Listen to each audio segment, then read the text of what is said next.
China's foreign minister is calling for a peace conference to end the conflict in Gaza.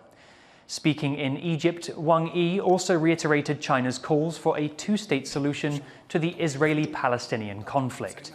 He will visit 4 countries in Africa in his first overseas trip of the year.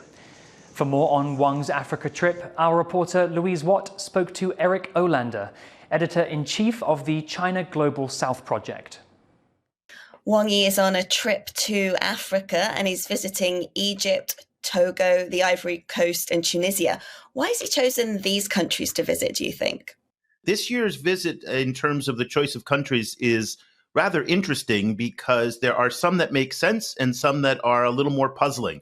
What's unusual is that rarely in the 34 years that they've been doing these visits do they go to the same country twice. And this is one of the first time in my recollection that they visited a country twice, and that's Egypt. Egypt, of course, is very important for the Chinese right now in terms of the Red Sea crisis, the Mideast policy. In terms of Tunisia, Togo, and Ivory Coast, those are a little bit more of a mystery. So Tunisia has very little trade with China, very little loans with China. But the one thing that we are looking at right now is that those are Francophone countries.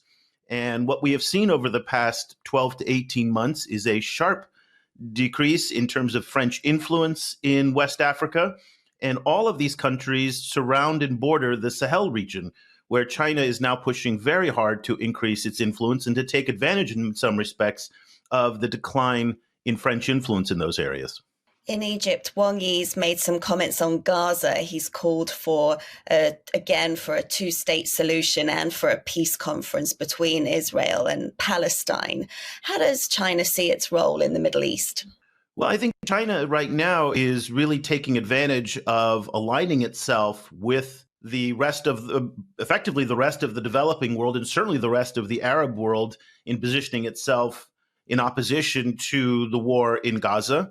It still presents itself as a mediator, but at the same time, we know very clearly that there's a lot of people in Israel who are very frustrated with China's policies, that China has refused to name Hamas by name, much less as a terrorist organization. That's been a point of contention with the Israelis. And we're seeing that again in the Red Sea, where they're condemning the violence in the Red Sea, but never mentioning the Houthis by name.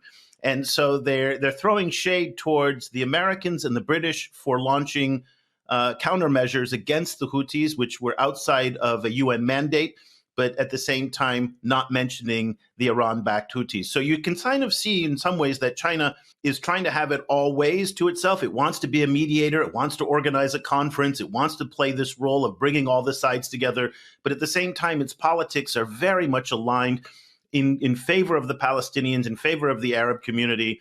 And politically, that makes a lot of sense. It just doesn't make sense if China wants to be taken seriously as a legitimate mediator.